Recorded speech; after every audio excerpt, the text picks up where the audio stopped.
And welcome all to divine wheel 222। आज हम करने वाले हैं रीडिंग, जानते हैं उनकी मन की बातें।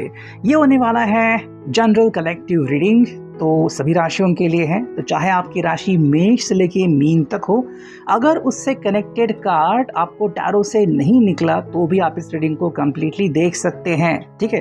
क्योंकि टैरो एक टूल है डिविनेशन के लिए, तो गाइडेंस तो मिलता है, लेकिन हर एक के लिए गाइडेंस अलग अलग होता है, ठीक है। चलो शुरुआत करते हैं। सबसे पहले टैरो से देखते हैं क्या रीडिंग मिलती है। सबसे पहला कार्ड जो कि है 10 ऑफ चैलिसेस, कैंसर, स्कॉर्पियो, पाइसेस, ठीक है। दूसरा कार्ड जो मिला है वो है 3 ऑफ चैलिसेस। तो चलो आज कर्क, वृश्चिक, मीन राशि बहुत जोर शोर से हमें दिख रही है। फिर है 5 ऑफ सॉर्ड्स, मिथुन, तुला, कुंभ राशि। फिर आ गया है ये 5 ऑफ वॉन्ड्स, एरीज, लियो, सैज। एक और कार्ड चुनते हैं जो कि है भाई 3 ऑफ वॉन्ड्स, एरीज, लियो, सैज, ठीक है।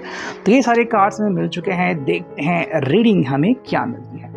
सबसे पहला कार्ड अगर हम देखते हैं तो ये है 10 ऑफ चैलिसेस, कैंसर, स्कॉर्पियो, पाइसेस। यहाँ पे भाई हमें अगर इनकी मन की बातें देखते हैं अभी फिलहाल इस वक्त के लिए, तो भाई काफ़ी सही माहौल बन चुका है, ठीक है। अगर हम देखें ना तो यहाँ पे मोस्टली पर्सन जज्बातों से घिरा हुआ है, तरह तरह के जज्बात हैं और बहुत से लोग यहाँ पे इन्वॉल्व हो सकते हैं, ऐसा हम कह सकते हैं, ठीक है। अब अगर हम बात करते हैं 10 ऑफ कप्स का, यानी कि 10 ऑफ चैलिसेस, तो यहाँ पे हमें बहुत सी बातें दिखती है कि भाई अगर हम बात करते हैं आप दोनों की, तो सब कुछ मान लो सही चल रहा है, कोई नेगेटिव इश्यू नहीं है। एंड एक तरह से हम कह सकते हैं कि आपके बारे में जब वो हालात को देखते हैं तो उनको बढ़िया लगता है। मतलब एटलीस्ट एक वजह है, एक साइड है जो बहुत ही परफेक्ट है, जिसके बारे में इनको सोचने की ज़रूरत नहीं है। तो चाहे आपने कमिटमेंट दी हो, आप इन रिलेशनशिप हो, आप मैरिड हो, आई थिंक आपके साथ जो उनकी अभी बातें बन रही हैं वो उनके लिए काफ़ी सही है। तो बाकी जगह हैं जहाँ पे कुछ कुछ इश्यूज हो सकते हैं, लेकिन पहला ही कार्ड ये मिला है तो इमोशंस तो यहाँ पे हमें थोड़े से ठहरे हुए दिखाई देते हैं। दूसरा कार्ड साथ में जो आ गया है वो है 3 ऑफ चैलिसेस, मतलब यहाँ पे खुशियाँ हैं। हम यूँ कह सकते हैं कि मान लो इनके अगर ढेर सारे फ्रेंड्स हैं तो उनमें जो बहुत ही क्लोज, बहुत ही अजीज दोस्त हैं वो इनके साथ है और इनके साथ ये पर्सन बहुत खुश हैं। फिर जो इनके ताल्लुकात हैं वो सही चल रहे हैं, तो एक तरफ से अपना प्यार भी सही है, अपने दोस्त भी सही है, उनसे वार्तालाप हो रहा है, कोई नेगेटिविटी यहाँ पे नज़र नहीं आ रही है। तो अगर हम बात करते हैं दुनिया की तो वो तो सब कुछ सही दिख रहा है। साथ में अगर आ गया है 5 ऑफ सॉर्ड्स, तो हम कह सकते हैं कि भाई यहाँ पे इस व्यक्ति को ना कुछ एहसास हो चुका है, या तो कुछ खोने का, या तो एक एहसास कि ऐसा हो न जाए, ठीक है। तो हम उसे वर्तमान से या फिर भविष्य से कनेक्ट कर सकते हैं, बिकॉज ये मिडिल कार्ड आ गया है 3 नंबर का। तो या तो इस पर्सन को लग रहा है कि भाई अभी तो सब कुछ हालात ठीक, हालात काबू में हैं, लेकिन चीज़ें उथल पुथल हो सकती थी, है ना। तो वर्तमान में तो सब कुछ बढ़िया लग रहा है, लेकिन अगर हम बात करते हैं भविष्य की, तो शायद जो इनके करीबी लोग हैं वो कुछ इश्यूज क्रिएट कर सकते हैं। अगर हम देखें यहाँ पे 2 और कार्ड्स, तो ये आ गया है 5 ऑफ वॉन्ड्स, एंड यहाँ पे उन्हें उन लोगों से मिलने का एक मौका मिल रहा है, ठीक है। मतलब ऐसे लोग जो कि इनके लिए सिरदर्द बन सकते हैं या फिर इनको चैलेंज कर रहे हैं हर रूप से, तो उनसे बस मिलना है एंड उनकी जो बातें हैं उसका तोड़ निकाल के देना है। तो मे बी कुछ फ्रेंड्स अगर हैं जो इनसे गुस्से में हैं कि भाई तुम्हारा तो सब कुछ बढ़िया चल रहा है, हम तो फिर भी अकेले हैं, या फिर कुछ और रीज़न कि भाई ऑफिस में कुछ चल रहा है, तो उन लोगों से मिलना इनके लिए थोड़ा सा सिरदर्द भरा हो सकता है। लेकिन समय के साथ ये चीज़ें भी ये पर्सन क्लियर कर सकता है। तो अगर हम बात करते हैं आपकी, तो वो तो चीज़ें हमें यहाँ पे काफ़ी क्लियर दिख रही हैं, नो इश्यूज।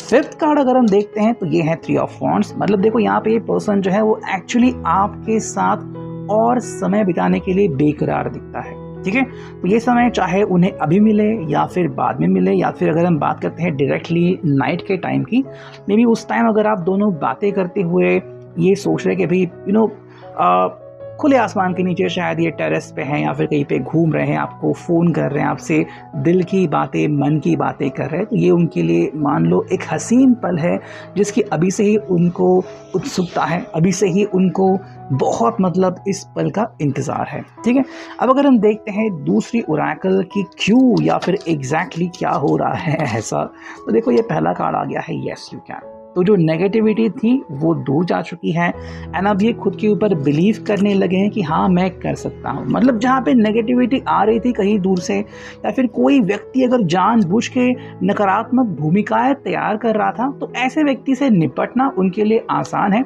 जो हमने देखा है यहाँ पे कि ऐसे व्यक्ति से तो निपटना पड़ेगा ही, चाहे फिर ये रेडी हो या फिर ना हो। दूसरा है फुलफिलिंग आउटकम्स। अगर हम बात करते हैं आपके साथ की, तो वो तो हकीकत हमें दिख रही है। मतलब आपका साथ इनको मिल रहा है एंड आप दोनों ही कहीं ना कहीं खुश या फिर समाधानी दिखते हैं कि भाई जो समय बिताया वो काफ़ी अच्छा था। दोनों को एक दूसरे के प्रति बस प्यार है, कोई क्वेश्चन नहीं, कोई मन में शंका नहीं। वो एक अच्छी बात है। अगर हम बात करते हैं डायरेक्टली आउटकम की, तो शायद आप शाम या फिर रात के वक्त का इंतज़ार कर रहे हैं कि जब आप दोनों बातें कर सके पूरे मन की, है ना। मतलब दिन भर क्या हो गया, फिर अपने मन में क्या डिसाइड किया था, किसने क्या रोका टोका वगैरह, वो सब बातें आप यहाँ पे कर सकते हो। नेक्स्ट अगर कार्ड देखें तो यह है मूव ऑन। मूव ऑन का मतलब है देखो कुछ चीज़ें जो होती है, जैसे कि हमने देखा कि कुछ चीज़ें गलत हो सकती थी लेकिन हुई नहीं, तो इस पल में अटकना नहीं है, वहाँ से आगे बढ़ना है। तो यहाँ पे इसलिए मूव ऑन आ चुका है। अगर हम बात करते हैं, अगर आप इस व्यक्ति को किसी और से कनेक्ट करते हो कि मे बी कोई थर्ड पर्सन था इनकी ज़िंदगी में या फिर कोई एक्स था, तो ये वहाँ से मूव ऑन हो चुके हैं। तो ये उनके लिए भी अच्छा है, आपके लिए भी। हालांकि दोनों का जो विचार है वो एक जैसा ही होना चाहिए। नेक्स्ट कार्ड है वो है रेस्ट। तो मतलब ये पर्सन जो है वो टेंशन नहीं ले रहा है बल्कि रेस्ट ले रहा है। जैसे हमने देखा कि यहाँ पे ये पर्सन नाइट के समय का इंतजार कर रहा है, रात के वक्त का, कि भाई जब वो फ्री हो जाए या फिर जब आप दोनों फ्री हो जाए एंड पूरे शांति से बातें करें, कोई डिस्टर्ब करने को नहीं है। तो ये क्योंकि उनके हिसाब से भाई ये तो मुमकिन है, इसलिए अभी ये रेस्ट कर रहे हैं, कोई भी स्ट्रेस वाला काम ये नहीं कर रहे हैं। टेक एक्शन, तो सही मोमेंट पे टेक एक्शन लेने वाले। अब अगर ये कार्ड देखें तो यहाँ पे आ गया है जन्म का उसमें, तो उनको पता है कि जो भी एक्शन वो लेने के बारे में सोच रहे हैं, आप शायद ऑलरेडी इस एक्शन को जानते हो और उसको शायद आपकी सकारात्मक छवि भी इन्वॉल्व है। मतलब आप कह रहे हैं कि भाई मैं तुम्हारे साथ हूँ। तो चाहे आप प्लान कर रहे हो मिलने का या फिर कहीं दोस्त के एंगेजमेंट फंक्शन में जाने का, जो भी आपका डिसीजन हो, जो भी आपका ख्याल हो, वो यहाँ पे हमें दिख रहा है। अब अगर हम देखते हैं फेयरटेल ओरेकल, तो देखो ये है रोमांटिक फीमेल। यहाँ पे ये पर्सन रोमांटिकली बहुत ज़्यादा इन्वॉल्व हो रहा है। हालांकि ये जो उसकी फीलिंग है वो धीरे धीरे बढ़ सकती है। ठीक है, अगर ऐसी में है या फिर कहीं पे छाव है, वहाँ पे बैठा है, तो और ज़्यादा रोमांस इनका बढ़ सकता है। दूसरी बात करें तो ये है इनएक्शन। अब देखो यहाँ पे क्या आ गया था, टेक एक्शन, साथ में है इनएक्शन। दोनों चीज़ें कॉन्ट्राडिक्टरी दिखती हैं लेकिन ऐसा है नहीं।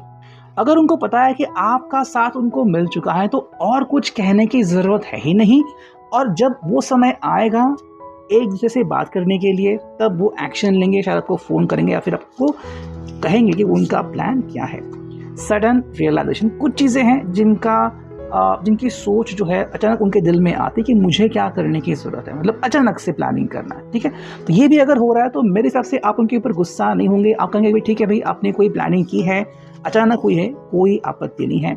इंटेंस लव है, इनका जो प्यार है या फिर इनका जो अट्रैक्शन है वो आपको बहुत ज़्यादा दिख रहा है। मतलब day by day, moment bye moment, minute by minute बढ़ता हुआ आप यहाँ पे देख सकते हो। तो फिर कार्ड है वो है अंडरस्टैंडिंग। मतलब ये पर्सन अंडरस्टैंडिंग रख रहा है कि भाई इनको पता है आप इनको समझोगे और आपको पता है कि ये भी आपको समझ के ले रहे हैं। तो वो बातें आप दोनों के लिए काफ़ी बढ़िया है। तो ये थी उनकी अभी की मन की बातें। आशा करते हैं कि ये रीडिंग आपके साथ रेजोनेट कर जाएगी। थैंक यू, टेक केयर, मिलते हैं अगले रीडिंग में।